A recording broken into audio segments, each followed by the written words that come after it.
Cila është arsyeja që kryeministri Edi Rama e ka ndërmarrë një hap të tillë duke mos respektuar asnjë procedurë ligjore sa i përket kalimit të kompetencave për drejtimin e Bashkisë së Tiranës, pasi do duhet të mblidhej Këshilli Bashkiak dhe jo të përcaktohej direkt nga zyra e kryeministrit?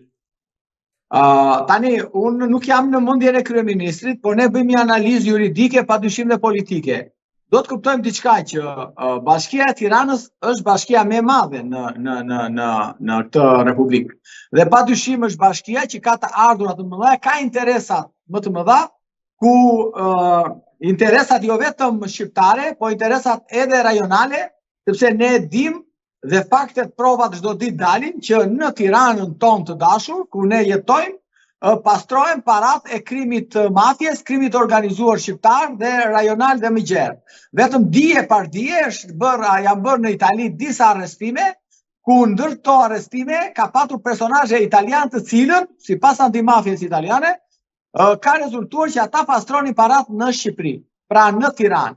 Dhe në këtë kuptim them që Tirana ka interesa dhe këto interesa kanë bërë që kryeministri i Shqipërisë të marrë në patronazhim Bashkinë e Tiranës, sepse aty ndërthuren interesat politike, interesat ekonomike e kështu me radhë.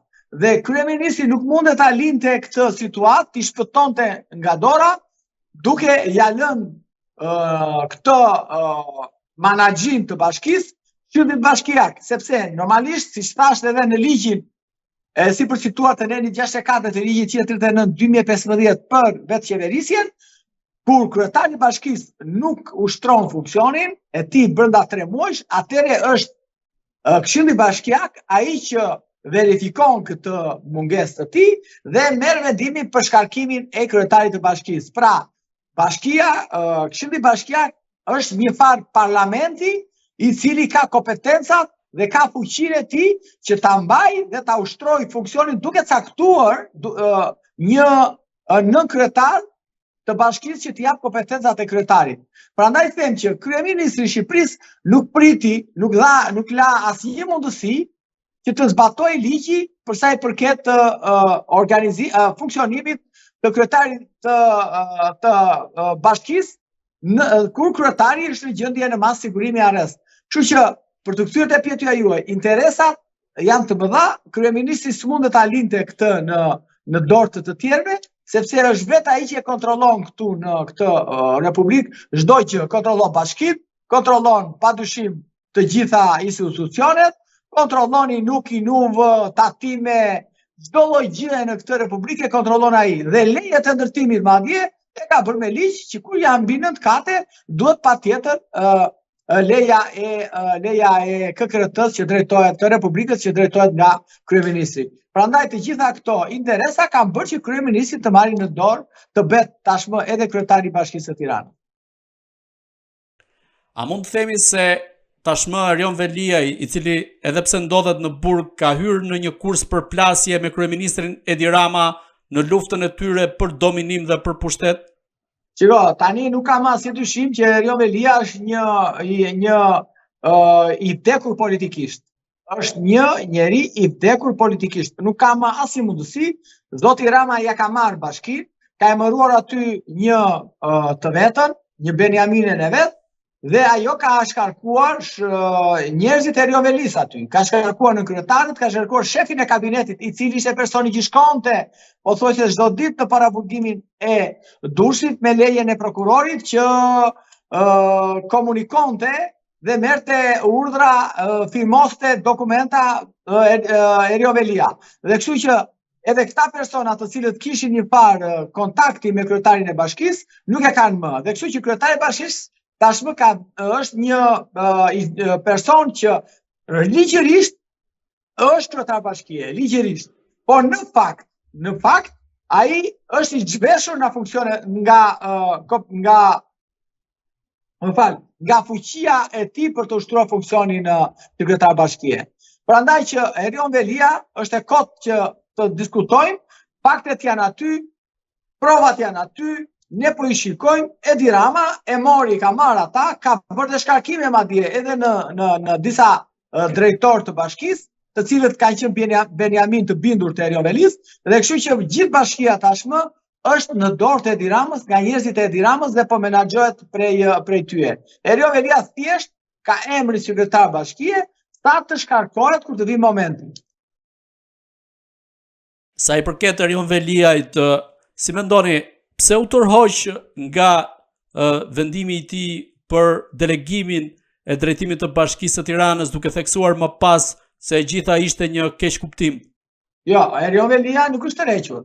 Do të kuptojmë, tërheqja nëse ti nxjerr një akt administrativ, një vendim, siç ishte ai që të delegonte kompetencat e tij nën kryetares së bashkisë, atëre që të bënte një veprim tjetër refuzues, ai duhet të nxirrte një shkresë tjetër ku të revokonte shkresën e parë dhe të linte fuqi shkresën e dytë.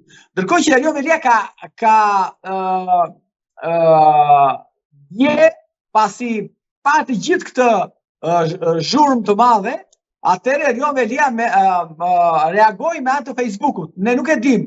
E reagon Erion Velia se ai atje brenda nuk ka Facebook, nuk ka internet, nuk ka celular, dhe kështu që nëse do bëte një revokim nuk mund të bëhet me anë të Facebookut. Një shkresë që është firmosur, duhet nxjerrë një shkresë tjetër po të firmosur nga zoti Veliaj që të revokonte shkresën e parë. Prandaj them që ajo që ka bërë që shkresa e zotit Veliaj, pavarësisht se nuk është protokolluar, nuk është lejuar të protokollojë në institucionin e bashkisë, por është një shkresë që qëndron në fuqi.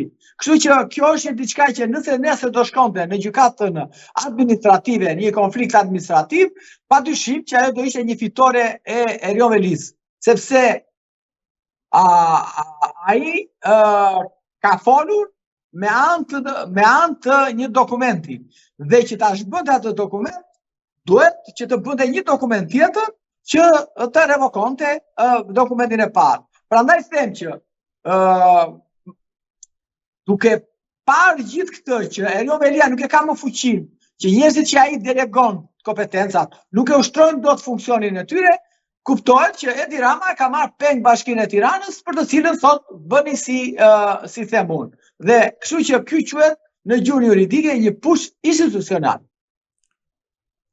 Si mendoni në këtë rast, sa i përket reagimit të tij në Facebook, Erion Veliaj është shantazhuar, i është ushtruar presion? Çfarë mund të ketë ndodhur me të? Tani, këta kanë prishur dhe rregullat e mafjes, sepse këta e kanë kaluar dhe mafjen. Mënyra se si po operojnë këta dhe drejtojnë bashkinë dhe drejtojnë qeverinë, atë dhe mafja ka më shumë rregulla, ka më shumë disiplinë dhe ka më shumë bashkëpunim me njëri tjetrin mafiozët, kupola mafioze. Pra, ndërsa këta i kanë thyer edhe rregullat e mafjes, kanë kaluar akoma në xhungël.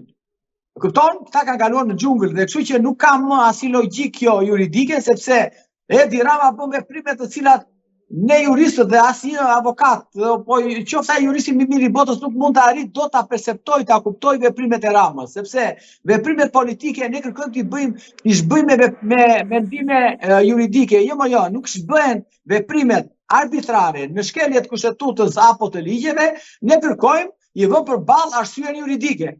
Po ti po dukesh arsyeën juridike një autokrati ose një diktatori, ti vjen me Roxhës arsyeën juridike që shikon se ti po shkel të drejtat e njeriut, nuk duhet ta bësh atë veprim. Ja, kjo është edhe sot me Ramën, është e njëjta gjë, është e njëjta arsyetim. Kështu që dhe ne avokatëve na vënë një përgjegjësi, sepse ne flasim në bazë të ligjit dhe kur na dëgjon dikush tjetër thotë po këta janë idiot, duke kuptuar që Edi Rama nuk i njeh ligjet në këtë vend dhe prandaj që nuk ka më arsye juridike kjo. Kjo ka kaluar arsyeën juridike. Dhe ne s'mund të flasim për arsye juridike me një individ i cili ka prishur gjithë rregullat e lojës demokratike.